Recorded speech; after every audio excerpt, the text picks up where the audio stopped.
बात मानने का मतलब है ज्ञान। ज्ञान किसका मानना चाहिए?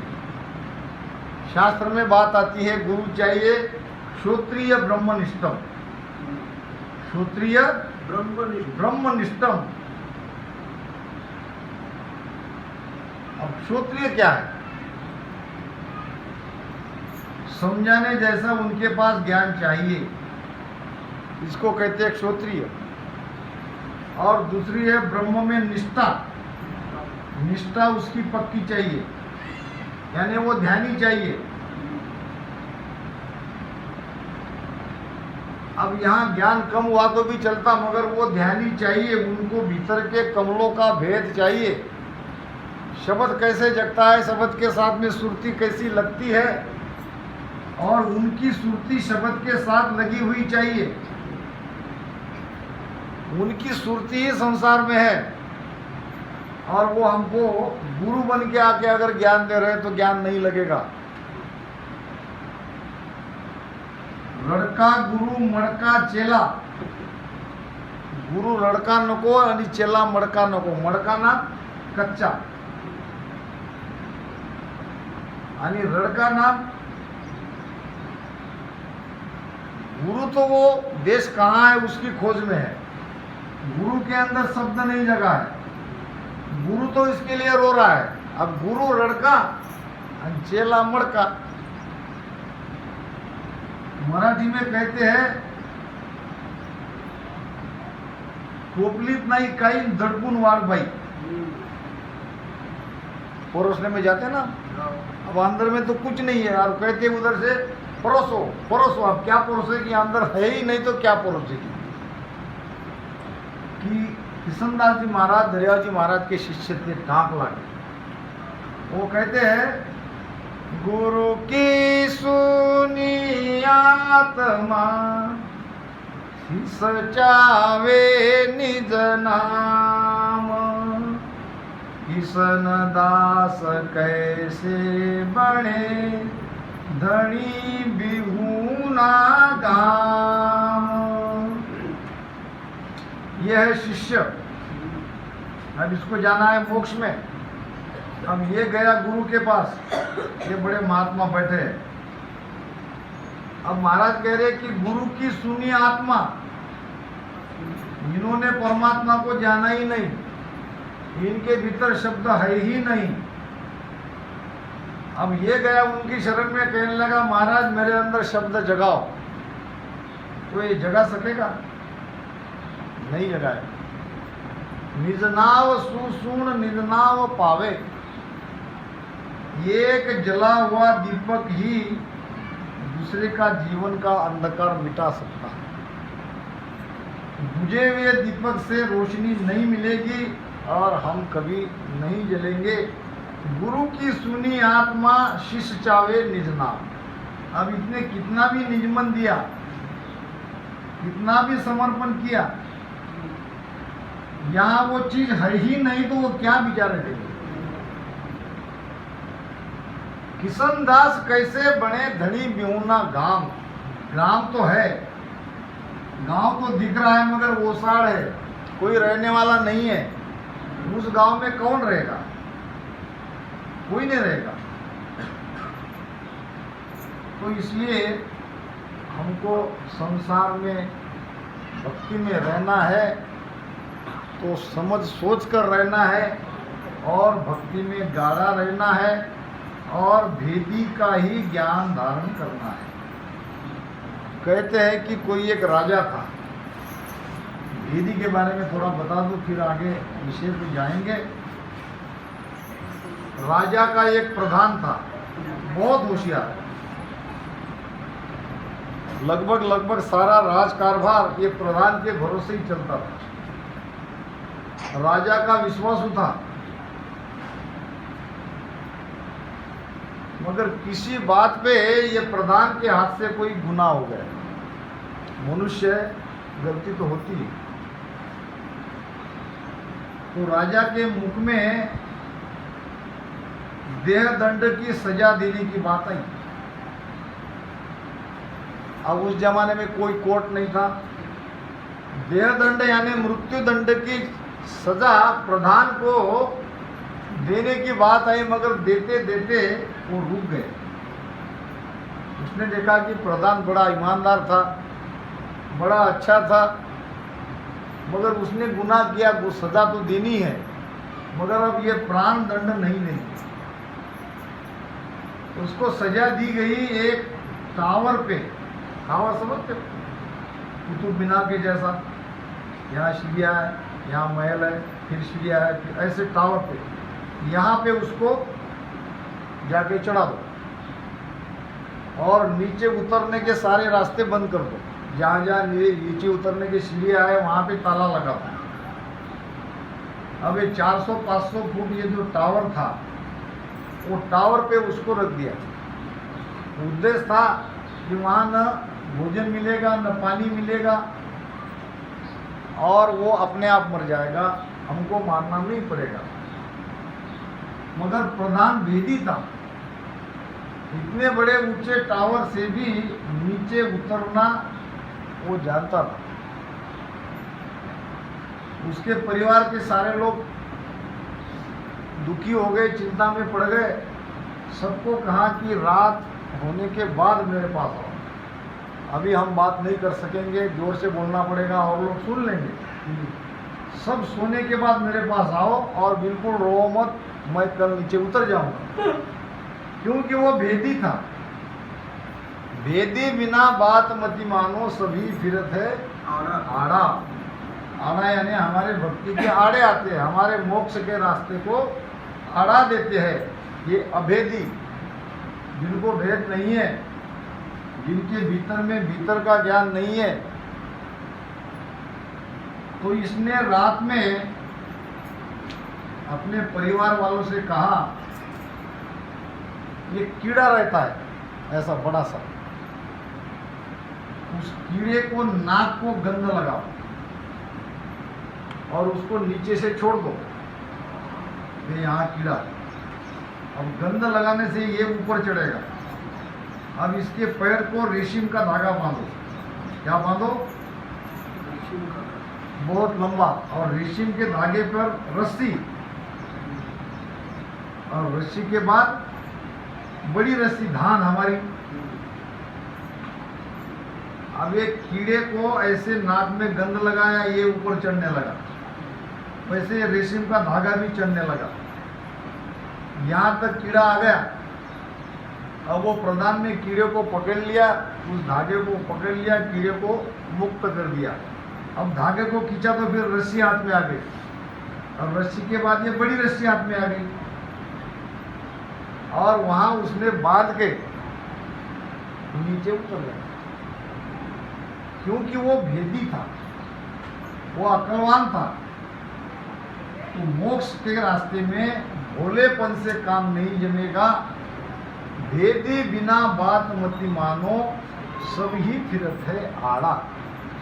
ये आप भजन करने वाले हो और ये आपके सदगुरु है। अगर ये सदगुरु है तो आपको जरूर मोक्ष में ले जाएंगे।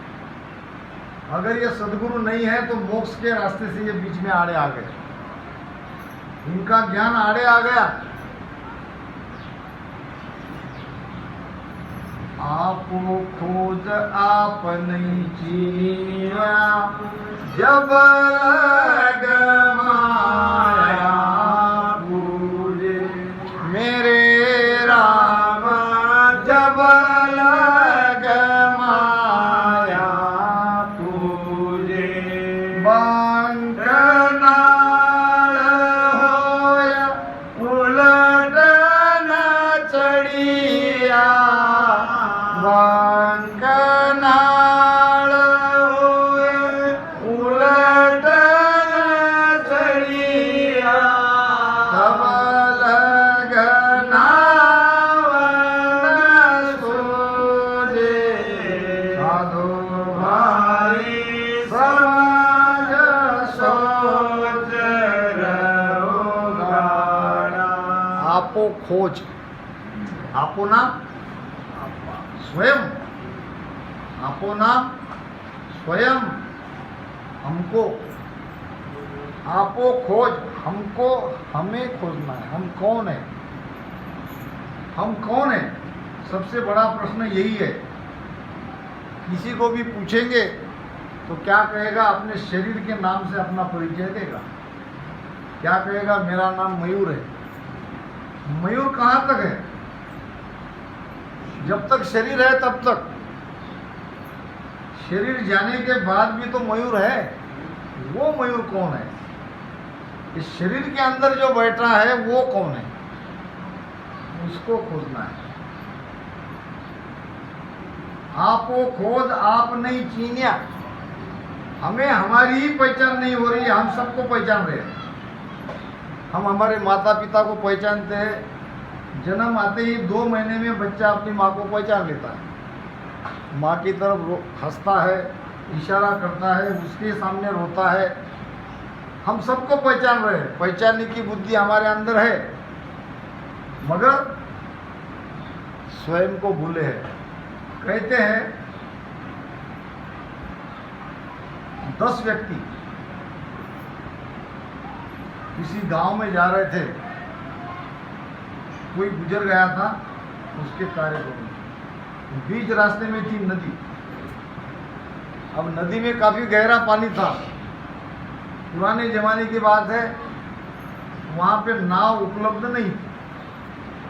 तो बड़ी हिम्मत से 10 के 10 व्यक्ति ने, जो भोले भाले थे, सीधे साधे थे,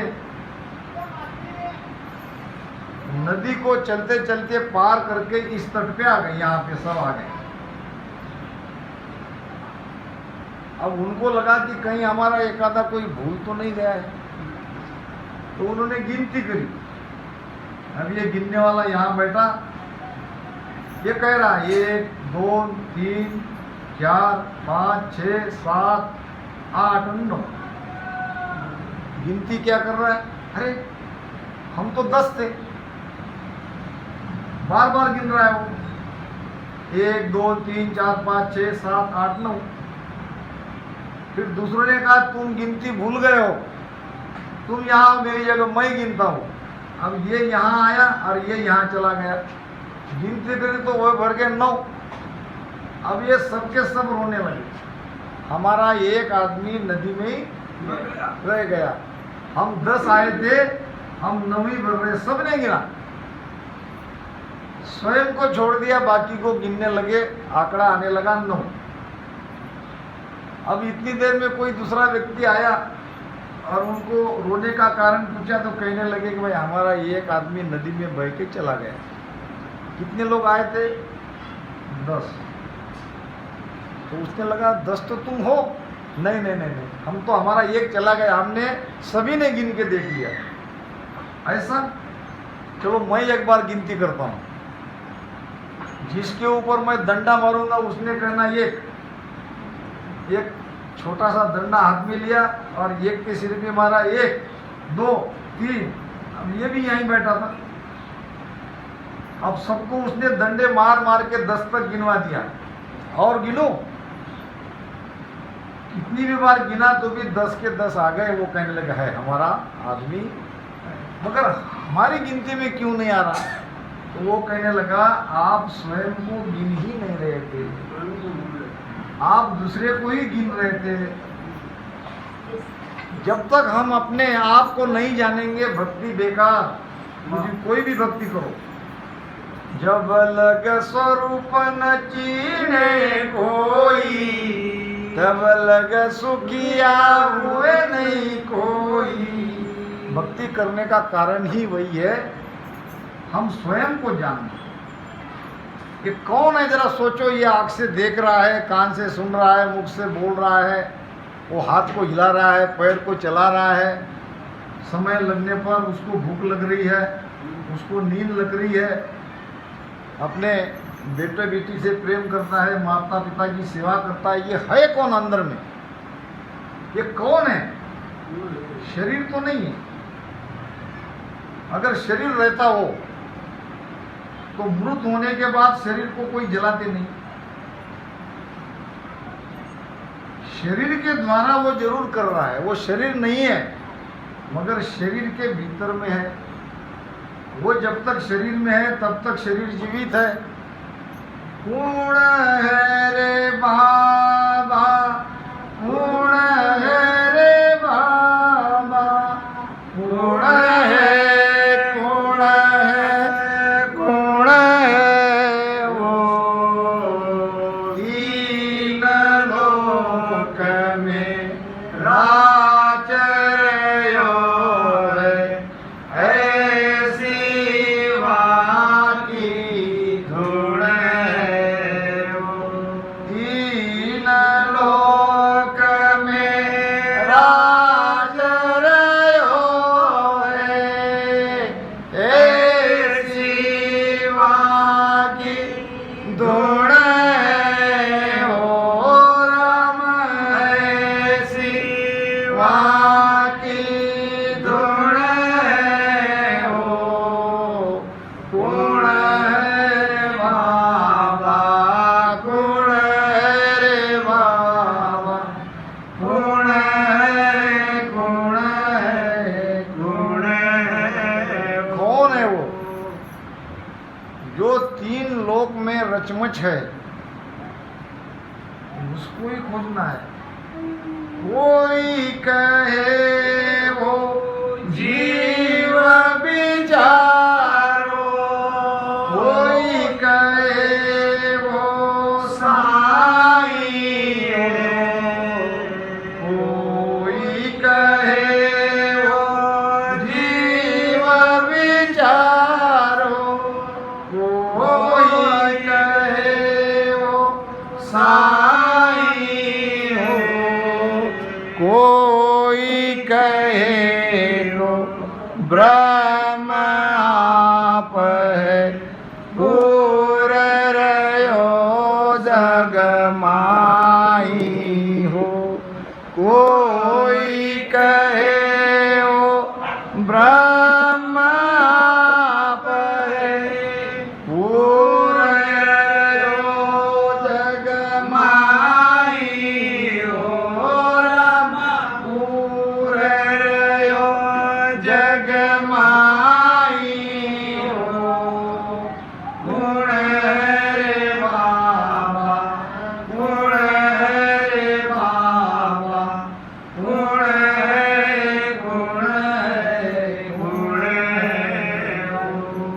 कोई कहे वो जीव विचार कौन कहता है? कबीरपंथी। कबीरपंथी कहते हैं वो जीव है। कोई कहे वो साईं, वो जगत उसको परमात्मा कहता है, साईं कहता है। कोई कहे वो ब्रह्म आप है, वेदांती कहते हैं उसको ब्रह्म। कोई महाराज ने प्रश्न किया है तो उत्तर हमको बोलना है। कबीरपंथी उनको जीव कहते हैं, जगत उनको परमात्मा कहता है, वेदांती उसको ब्रह्म कहते हैं। महाराज कहते हैं कि ये तीनों मत बराबर नहीं है। महाराज अपना मत वहां पे दे रहे हैं। साई हुए तो क्यों दुख पावे, ब्रह्म गर्भ क्यों आए हो।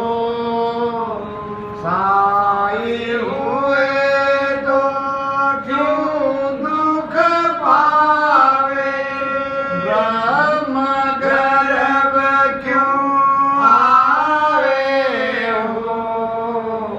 जीव हुए तो फिर क्यों बजे, जाको जवरो खावे हो। जीव हुए तो फिर क्यों बजे, जाको जवरो खावे हो राम, जाको जवरो खावे हो। गुण है रे बाबा, गुण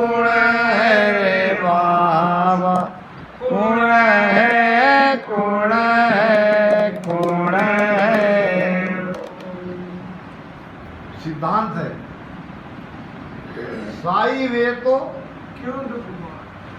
अगर वो साई है, वो परमात्मा है, तो हम देखते हैं सारा जगत दुखी है।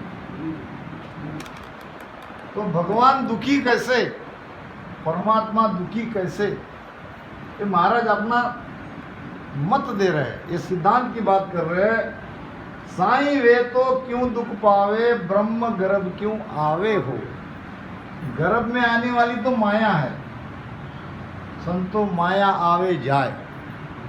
ये मरने वाली भी माया है, जन्म लेने वाली भी माया ही है।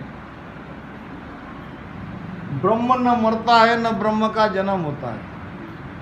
तो यहाँ तो वो गर्भ में आता है, तो ब्रह्म गर्भ में कैसे आया? जीव हुए तो फिर क्यों उपजे? अब जीव को तो यमराज ले गया, काल तो उसको खा गया, फिर कैसे पैदा हुआ? अब इस सारी बातों का उत्तर हमें तलाशना है, खोजना हमें भीतर वो कौन है। कौन है रे बाबा, कौन है रे बाबा, कौन है, कौन है? यही महाराज कह रहे हैं कि आपो खोज आप नहीं चीनिया, तब लग माया पूजे। स्वयं को जब तक हम नहीं जानेंगे, तब तक पर की भक्ति कर रहे हैं तो वो माया है। अभी हम भजन कर रहे हैं, राम नाम रटन कर रहे हैं, ये भी 52 अक्षर था। गुरु का आधार लेके भक्ति कर रहे हैं, हम और गुरु 2 है। वहां जाने पर ये 2 का भाव मिटना चाहिए, एक ही रहना चाहिए।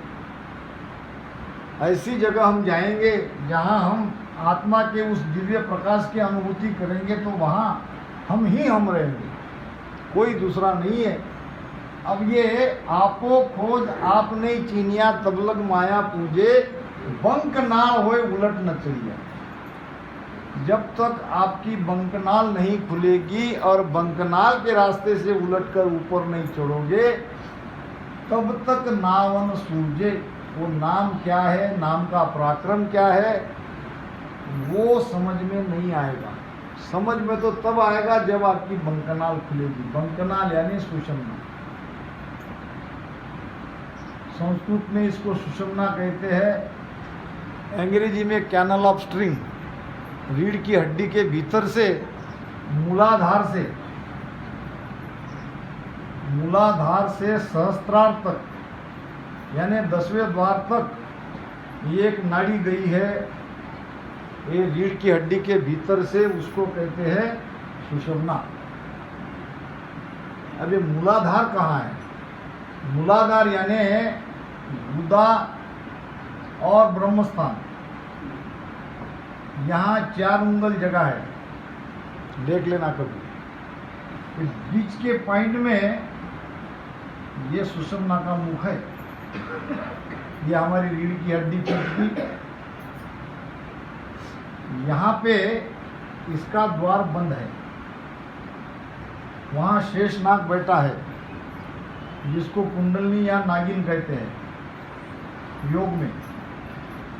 योग में कुंडलनी कहते हैं, व्यवहार में उसको नागिन कहते हैं, जो 3.5 आटे मार के बैठी है, ऐसा उनका कहना है। हमारे गुरु महाराज ने उसको शेष कमल कहा है, शेषनाग।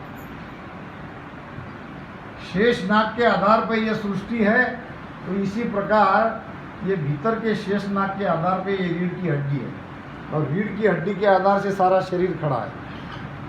तो ये मूलाधार में, यानी मूल आधार है ये सुषुम्ना का मुख। अब कैसे हम स्वयं को जानेंगे? बंक नाल होए उलट में चलिया। सुषुम्ना नाड़ी अगर नहीं खुलती है, उसके रास्ते से अगर हम ऊपर नहीं चढ़ते हैं, तब तक हम भजन कर भी रहे हैं, फिर भी माया का ही भजन हो रहा है। नाम क्या है, नियंचर क्या है, ये तो तभी पता चलेगा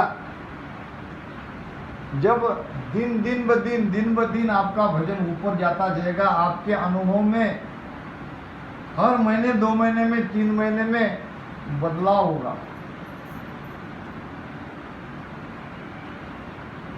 जैसे जैसे ध्यान आपका बढ़ेगा, वैसे वैसे आपके अंदर विश्वास बढ़ता जाएगा।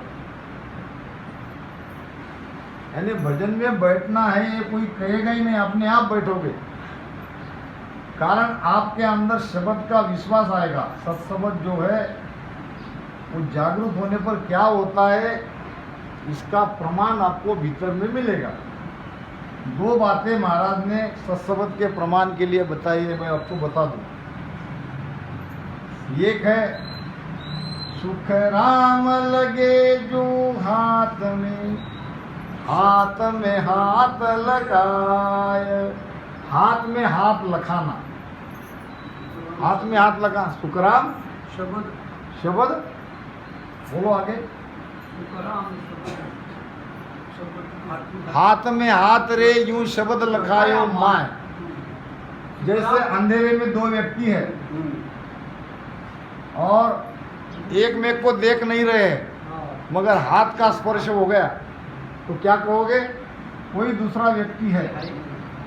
इसी प्रकार शब्द भीतर में दिखाई नहीं देगा मगर जैसा हाथ में हाथ लगने से हम दूसरे व्यक्ति का अनुभव करते हैं वैसे ही ये शब्द भीतर में हमको अनुभव में आएगा। दूसरा प्रमाण है कि हमारी बहनें अच्छी तरह से जानती है।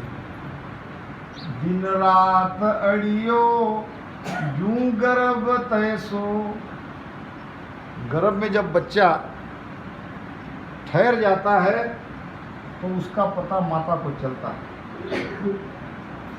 जैसे जैसे गर्भ बढ़ता जाता है ये गर्भ के ये बच्चे के सारे चेन माता जानती है। अंदर में वो क्या कर रहा है ये सब उसको पता रहता है। दिन रात अड़ियो जू गर्भ तैसो। अभी बच्चा बाहर आया नहीं, बच्चे को न माँ ने देखा न किसी ने देखा मगर उनके चेन से भीतर में जो कोई भी वो अंदर में जो कुछ भी उससे हो रहा है वो माता से छुपा हुआ नहीं रहता। दिन रात अड़ियो जू गर्भ तैसो। इस प्रकार ये सत्शब्द है। तो बंकनाल से जाओगे आपो खोज आप नहीं चीनिया तब लग माया पूजे। यानी पूजा किसकी हो रही है? माया की पूजा यानी भक्ति। अब बंकनाल से कैसे चढ़ोगे?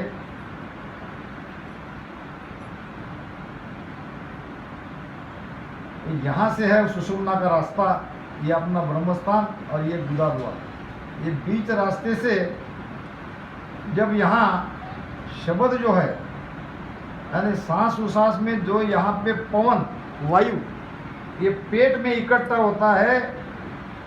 जब ज़्यादा वजन होता रहेगा तो यहाँ पेट का वायु पूरा पेट भर जाएगा और फिर नीचे वायु का प्रेशर यहाँ पे आएगा। ये पॉइंट पे वायु का प्रेशर आते ही ये बंद द्वार खुल जाएगा। तो इस रास्ते से हमको ऊपर चढ़ना है। ये है बंकनाल, ये बीच में रीढ़ की हड्डी है। बंकनाल हुए उलट न चढ़िया तब लग नावन सूझे। ये बंकनाल ये सुषुम्ना नाड़ी यहाँ से त्रिकुटी में आई और त्रिकुटी से 10वें द्वार तक गई। अब कह रहे हैं महाराज भरमावनकुश से कुल जगह है। भरमाने के लिए सारा संसार है, सारा जगत है। समझाने वाले बिरला है। हम वो कथा सुनते हैं। क्या कथा सुनते हैं? पिता पुत्र दोनों घोड़े पे बैठ के जा रहे हैं। तो जगत तो जगत ही है। कहने लगे इतना छोटा घोड़ा और दोनों बाप बेटे उस पर बैठे, वो शर्म नहीं आती? तो पिता को लगा ठीक है उनका भी, बेटे को बिठाया और आगे मिले लोग। बूढ़े आदमी पैदल चला रहे हो और तुम जवान होकर बैठे हो, शर्म नहीं आती? उनकी भी बात ठीक लगी। पुत्र नीचे उतर गया, पिता बैठ गया। फिर लोग कहने लगे कि बेटे को पैदल चला रहे हो, आप स्वयं बैठे हो। अब तो लोग तो कहेंगे वर्मा, ये लोगों को बुलाने की जरूरत नहीं, अपने आप मिल जाते हैं रास्ते पे। किसी को पूछने की जरूरत नहीं है, मिलते ही है। फिर दोनों ने एक लकड़े से उस घोड़े को बांध के ऐसे दोनों उसको ले जा रहे हैं। अब नीचे पानी में घोड़ों ने अपनी परछाई देखी और जोर से वो कूदा तो वो नीचे गिर गया और दोनों बाप बेटे भी नीचे गिर गए जब पुलिया के पास भी जा रहे थे। तो जगत का मानोगे तो यही परिणाम होगा। भरमावनुकुल से कुल जग है, समझावे जन बिरला। समझाने वाले बिरले हैं। छुच्छम वेद, ये छुच्छम वेद क्या है? वेद जानते हैं, भेद जानते हैं, लवेद जानते हैं, सूक्ष्म वेद क्या है? महाराज कहते हैं सूक्ष्म वेद गम सास दम मा